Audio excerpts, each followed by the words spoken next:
Did you know that Billy Joel, the man behind upbeat hits like Uptown Girl, once tried to end his life with lemon-scented furniture polish? This shocking revelation is just the tip of the iceberg in the tumultuous life of the Piano Man. In 1971, long before he became a household name, Joel swallowed a handful of Nembutal pills and washed them down with furniture polish.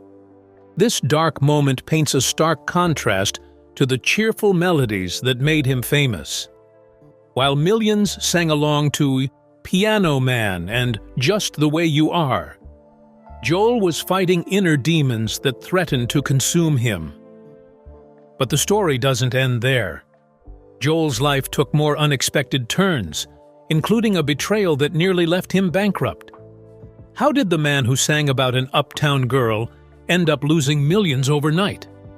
The answer might surprise you, and it's just one of the many shocking truths we'll uncover about Billy Joel's troubled journey through fame and fortune. From bullied boy to boxing champ. Before Billy Joel became the Piano Man, he was known as the Boxing Man. How did a bullied music lover transform into an amateur boxing champion with 22 wins? The answer reveals a painful childhood that would haunt Joel's music for decades to come. Billy Joel's early life was far from the glitz and glamour of his later career. His father, Howard Joel, fled Nazi Germany in the 1930s, eventually settling in New York City in 1942 after a detour through Cuba. This tumultuous family history left a lasting impact on young Billy, shaping his identity and influencing his future music. But the challenges didn't stop there. Joel's parents divorced when he was young, leaving him without a father figure. He once said, "Without my own father around, I was constantly searching for my own identity." You may not feel that you ever have a center. This sense of loss and uncertainty would later seep into the emotional depths of his songwriting. Growing up in the early 1960s, Joel's passion for music made him a target for bullies. Back then, music wasn't seen as a masculine pursuit, and Joel found himself constantly defending his love for the piano. But instead of giving up his dreams, Joel decided to fight back, literally. In a surprising twist, the future Piano Man took up boxing as a means of self-defense. Joel joined the amateur boxing circuit and proved to be a natural, winning an impressive 22 matches. He once recalled, "When bullies came after me on the street, I would fight the biggest guy. They left me alone after that." For a while, it seemed like Joel might trade in his piano keys for boxing gloves permanently. But fate had other plans. During his 24th match, Joel's boxing career came to a dramatic end when he broke his nose. This painful setback forced him to reevaluate his path, ultimately leading him back to his true passion: music. The irony of Joel's early life is striking. The same hands that would one day create beautiful melodies on the piano were first used to throw punches in the boxing ring. This duality, the artist and the fighter, would become a recurring theme in Joel's life and music. Joel's experiences of bullying, his need to prove himself through boxing, and the pain of his broken family all contributed to the emotional depth that would later characterize his music. Behind the upbeat melodies and catchy choruses of his hits lay a wellspring of pain and struggle that Joel had known since childhood. In his biography, Joel reflects on how these early adversities shaped his songwriting. The themes of loneliness, searching for identity, and fighting against the odds that appear in many of his songs can be traced back to these formative experiences. Songs like Piano Man and Moving Out, Anthony's song, may seem upbeat on the surface, but they carry undertones of struggle and resilience that mirror Joel's own journey. As we delve deeper into Billy Joel's story, we'll see how these early challenges set the stage for both his triumphs and his struggles. The boy who fought his way out of bullying would go on to fight battles with depression, alcoholism, and financial ruin. But he would also create some of the most beloved music of a generation. The birth of the Piano Man.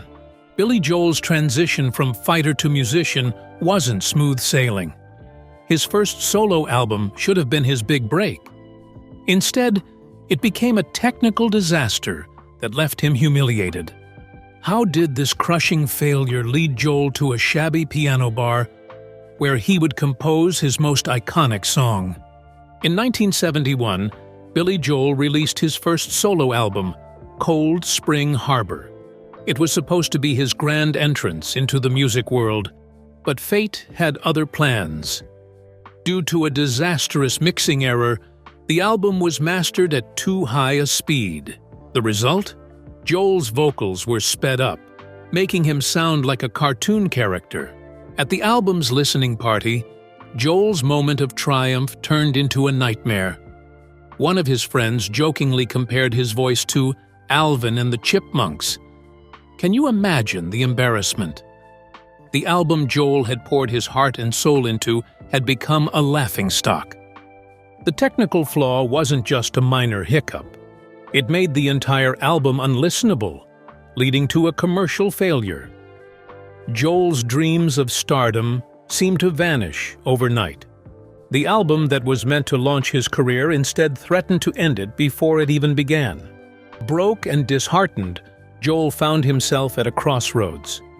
With his music career in shambles, he had to find a way to make ends meet. That's when he took a job at a piano bar in Los Angeles. It wasn't glamorous, but it paid the bills. For 6 long months, Joel performed in the executive room under the stage name Bill Martin. Night after night, he would play until 2 a.m., watching the parade of lost souls that frequented the bar. Little did he know, this seemingly low point in his life would lead to his greatest triumph. As Joel tickled the ivories for tips, he began to observe the stories of the bar's regular patrons. There was John at the bar, Paul the real estate novelist, and Davy in the Navy. Their struggles and unfulfilled dreams resonated with Joel, mirroring his own feelings of despair and longing. These observations became the foundation for what would become Joel's signature song, Piano Man. The lyrics painted a vivid picture of the bar's regulars, capturing their hopes, dreams, and disappointments. It was a song born from Joel's own struggles, infused with the raw emotion of someone who had tasted failure and was fighting to survive. In 1973, 2 years after the Cold Spring Harbor disaster, Joel released Piano Man. The song became an instant hit, launching him into the spotlight he had longed for. It's ironic that Joel's most iconic song came from one of the lowest points in his life. But success didn't erase the pain of his earlier failure. The memory of Cold Spring Harbor continued to haunt Joel. It wasn't until 1983, over a decade later, that the album was remastered and re-released. By then, Joel was an established star, but the sting of that initial failure lingered. Love, loss, and lyrics. As Joel's star rose, so did his romantic entanglements. But which supermodel inspired his hit, Uptown Girl? And why did he suddenly change the song's subject? The answer reveals a messy love triangle that would shape Joel's music and his life for years to come. Billy Joel's love life was as tumultuous as his career. The Piano Man's romantic journey included 3 marriages, each leaving its mark on his music and his heart. But it was his relationship with Christie Brinkley that captured the public's imagination and inspired one of his most iconic songs. Before Brinkley entered the picture, Joel had a brief fling with another supermodel, Ellie McPherson. This whirlwind romance initially inspired Uptown Girl. But fate had other plans. In 1983, Joel met Christie Brinkley during a trip to St. Bart's. Their friendship quickly blossomed into love, and Joel made a surprising decision. He changed the subject of Uptown Girl to Brinkley. The song became a massive hit, and Brinkley starred in its music video. To the public, Joel and Brinkley seemed like the perfect couple, the piano man and the supermodel. They married in 1985, cementing their status as a power couple of the 1980s. But behind the glamorous facade, cracks were forming. Despite their picture-perfect image, Joel and Brinkley's marriage was far from easy. Joel's heavy touring schedule put a strain on their relationship. Brinkley wanted to move to the West Coast, but Joel was reluctant to leave his beloved New York. Perhaps most telling was Brinkley's comment about their communication struggles. She once said, "Just because people can express themselves through their art doesn't mean they are great communicators in person." This insight reveals a sad irony. The man who could touch millions with his lyrics struggled to express himself to his own wife. The pressure took its toll, and in 1994, Joel and Brinkley divorced. Brinkley later hinted at deeper issues, saying simply, "I just couldn't live with him anymore." These words suggest a painful reality that fans never saw behind the upbeat melodies and glossy magazine covers. Interestingly, Joel's pattern of relationships with significantly younger women continued. In 2004, he married Katie Lee, who was 33 years his junior. This marriage, too, would end in divorce. Despite the end of their romantic relationship, Joel and Brinkley maintained a close friendship. They co-parented their daughter Alexa and often celebrated holidays together. This mature approach to their split shows a different side of Joel, one capable of growth and forgiveness. Brinkley once joked that she was Joel's muse, noting that he hasn't written many new songs since their divorce. While said in jest, this comment highlights the profound impact their relationship had on Joel's creativity. It seems the pain and joy of their time together fueled some of his most memorable work. Joel's love life often contradicted the upbeat nature of his biggest hits.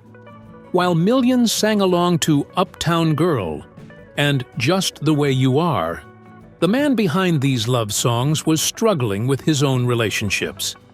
The contrast between Joel's public persona and his private pain is stark, reminding us that even the most successful artists can face deep personal struggles. Betrayal and bankruptcy. Billy Joel's life seemed to be on an upward trajectory. Hit records, sold-out concerts, and a glamorous marriage to supermodel Christie Brinkley. But beneath the surface, a financial storm was brewing that would shake the piano man to his core. How did Joel go from chart-topping millionaire to nearly broke overnight? The answer lies in a betrayal so deep, it would change the course of his career forever. In 1989, Billy Joel's world came crashing down. An audit revealed a shocking truth. His former manager, Frank Weber, had been embezzling millions from him for years. This wasn't just a case of mismanagement or poor investment choices. It was a deliberate and calculated betrayal by someone Joel had trusted implicitly. Frank Weber wasn't just Joel's manager. He was also his brother-in-law, making the betrayal all the more painful. Joel had put his faith in Weber, believing he was looking out for his best interests. Instead, Weber had been lining his own pockets at Joel's expense. The scale of the embezzlement was staggering. Joel's lawyers estimated that he had lost around $30 million due to Weber's fraud and mismanagement. That's equivalent to losing more than $60 million in today's money. Imagine waking up one day to find that a huge chunk of your life's earnings had simply vanished. Joel didn't take this lying down. He filed a massive lawsuit against Weber, initially seeking $90 million in damages. But even in legal victory, Joel found more disappointment. The case was eventually settled for just $8 million, a fraction of what Joel had lost. Joel's lawyer described the financial scandal as one of the worst he'd seen. For Joel, it wasn't just about the money. It was a deep personal betrayal that shook his ability to trust. How could he have been so blind? Who else might be taking advantage of him? This experience had a profound impact on Joel's approach to his career and personal life. He became more cautious, more hands-on with his business dealings. The carefree rock star had to become a shrewd businessman almost overnight. Surprisingly, Joel managed to find some peace with the situation over time. He later reflected, "I have no bitterness about anything, even people who ripped me off. I let it go. I'm content with that. I'm happy." This attitude speaks to Joel's resilience, but it also hints at the emotional toll the betrayal took on him. The financial scandal cast a long shadow over Joel's career. It influenced his decisions about touring, recording, and managing his assets. Some speculate that it contributed to his eventual decision to stop releasing new pop albums after 1993. The betrayal had taken some of the joy out of the music business for him. But Joel's story isn't just about loss. It's also about survival and adaptation. He rebuilt his fortune through smart business decisions and continued touring. The experience taught him valuable lessons about trust, control, and the dark side of the music industry. Demons in a bottle. While Joel learned to navigate the business side of music, a personal battle was brewing. How did the pressure of fame drive one of rock's biggest stars to seek solace in a dangerous addiction? The answer lies at the bottom of a bottle. Billy Joel's struggle with alcohol began long before it became public knowledge. The piano man, known for his upbeat melodies and catchy tunes, was fighting a private war against his own demons. The pressure of fame, combined with his personal struggles, led Joel down a dark path that would threaten both his career and his life. In 2002, Joel's drinking problem became too big to ignore. He checked into rehab for the first time, but his stay was brief, lasting only a few days. Joel later joked about this experience, saying, "To me, a musician going to rehab is like a normal person going to get his teeth cleaned." This light-hearted comment masked a serious problem that was far from solved. The next few years saw Joel's alcohol abuse spiral out of control. Between 2000 and 2004, he was involved in multiple car accidents that raised alarm bells among his fans and loved ones. One of the most serious incidents occurred in January 2003, when Joel crashed his Mercedes into a tree. He walked away with minor head injuries, but the accident was a wake-up call that went unheeded. It wasn't until 2005 that Joel finally took his addiction seriously. Prompted by concerns from his then-wife, Katie Lee, Joel entered the Betty Ford Center for a month-long treatment program. This time, he was committed to making a change. Joel later described this experience as one of the best things I ever did, showing a newfound understanding of the gravity of his situation. Joel's battle with the bottle wasn't just affecting his personal life, it was taking a toll on his music career too. The man who had once churned out hit after hit found himself unable to produce new material. Joel admitted, "Drinking was one of the reasons I stopped writing songs. I would drink to try and ease the pain of not being as good as I wanted to be." This confession reveals the deep-seated insecurities that drove Joel to drink, even at the height of his success. The impact on Joel's music was profound. After 1993, he stopped releasing new pop albums altogether. The pressure to maintain his status as a top-tier musician, combined with his struggles with alcohol, had silenced one of rock's most prolific songwriters. Joel's journey through addiction sheds light on the dark side of fame. Despite having 13 studio albums and over 121 songs to his name, Joel couldn't escape the feeling that he wasn't good enough. This perfectionism, coupled with the intense scrutiny of public life, created a perfect storm that drove him to seek refuge in alcohol. Yet, even in the depths of his addiction, Joel's resilience shone through. He continued to perform and connect with fans, showcasing an inner strength that would eventually help him overcome his demons. Joel's story is a stark reminder that even those who seem to have it all can be fighting invisible battles. The man behind the music. Billy Joel's journey is a stark reminder that fame often comes at a steep price. Behind the upbeat melodies and chart-topping hits, Joel battled depression, alcoholism, and financial ruin. His public persona as the cheerful piano man masked a troubled soul grappling with inner demons. Joel's personal struggles deeply influenced his music. Songs like Piano Man and Uptown Girl took on new meaning when viewed through the lens of his tumultuous life. His battles with addiction, failed marriages, and financial betrayal all found their way into his lyrics, often hidden behind catchy tunes. Despite his hardships, Joel's resilience shines through. He continues to perform, connecting with fans who may not know the pain behind the music. Joel's story raises questions about the true cost of stardom and the strength needed to survive it.